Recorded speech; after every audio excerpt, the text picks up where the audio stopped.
Bonjour, je suis ravie de vous retrouver cette semaine pour un nouvel épisode des Couleurs de la Bible.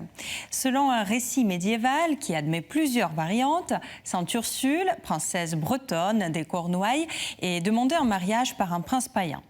Avant le mariage, Ursule part pour un pèlerinage à Rome en compagnie de nombreuses jeunes filles, les 11 000 vierges. Mais lors du voyage de retour, des vierges se font tuer près de Cologne par les Huns qui assiègent la ville. Ce récit est sans doute né dans un cimetière chrétien où étaient effectivement enterrées des victimes des Huns et une enfant prénommée Ursula, c'est-à-dire petit ours. Le culte se répand, témoignant de l'idéal chrétien de pureté, de vertu et de courage, et de foi dans la victoire. Et le tableau du peintre florentin Bernard de Daddi montre justement les bateaux des saintes à l'approche des murs de la ville. Ursule, identifiée par sa couronne et son auréole, est assise sous un baldaquin à l'arrière de la nef au premier plan. Un peintre vénitien du début du XVe siècle, Niccolò di Pietro, peint Sainte Ursule entourée de saintes vierges. Sa figure frontale est très hiératique. Fille de roi, elle porte une couronne et elle est encadrée par des étendards blancs avec une croix rouge qui symbolise traditionnellement la victoire sur la mort. Et par exemple, dans la peinture, vous pouvez souvent voir le Christ ressuscité porter ce genre de drapeau.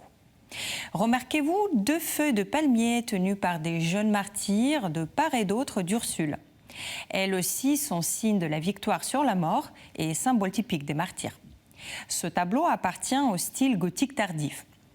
Le goût des acheteurs de tableaux en cette fin du Moyen-Âge, autour de l'année 1400, privilégiait un décor raffiné et précieux, des dorures, peu importe si c'était au détriment du réalisme, sans aucune profondeur d'espace comme ici.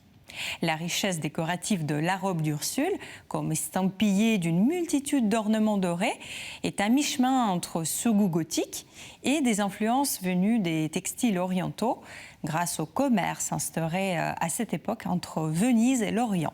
La Sainte Ursule de Benozzo Gozzoli, maître de la Renaissance à Florence, date du milieu du XVe siècle et elle témoigne d'un goût différent. Elle se tient debout, son étendard à la main, sur le fond d'un vaste rideau brodé tenu par deux anges. Les nimbes autour de leur tête ressemblent à des ornements en métal doré, des icônes. Et ce sont autant de souvenirs de l'art gothique. La femme, en habit de l'ordre franciscain, qui s'agenouille à droite de la sainte, est sans doute la commanditaire du tableau. Sa petite taille poursuit aussi une tradition picturale ancienne où la taille des personnages reflétait leur importance.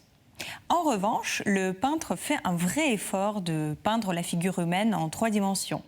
Des plis riches et abondants de la robe ou des tenues des anges sont soigneusement travaillés avec des transitions entre l'ombre et la lumière pour leur donner du volume.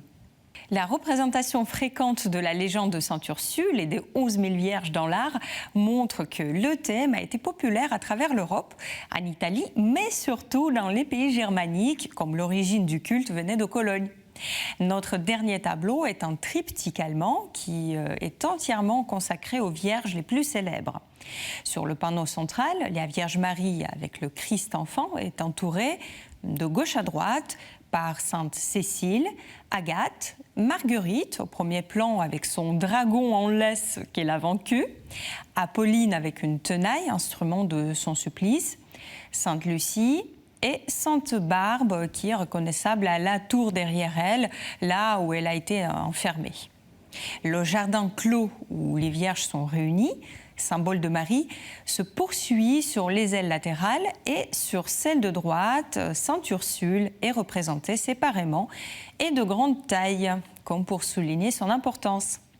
Elle protège par son manteau les vierges qu'elle a guidées dans la légende. Justement, en raison de la légende, est-elle devenue représentative de toutes les vierges martyrs ? Ursule, la princesse martyre, les protège ou les réunit derrière son dos, un peu comme pour représenter toutes les femmes anonymes et porter haut le drapeau de la victoire de toutes celles mortes pour la foi. Je vous remercie de nous avoir suivis aujourd'hui. N'hésitez pas à partager cette émission à partir du site ktotv.com ou à partir des réseaux sociaux et je vous retrouve la semaine prochaine.